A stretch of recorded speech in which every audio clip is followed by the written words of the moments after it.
baka jing dong kawan jiliu katonut jong aka tunoi akalinti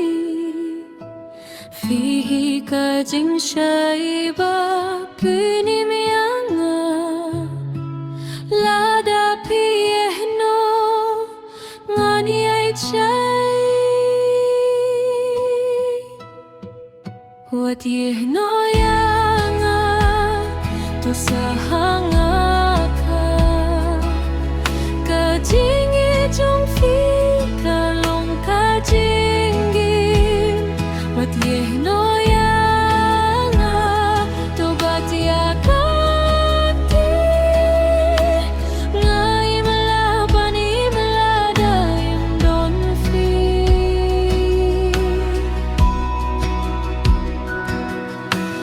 kajing tep jong pi kapen kwayanga kajing tengku jong pi kapen sugianga hakane kapertei kabakra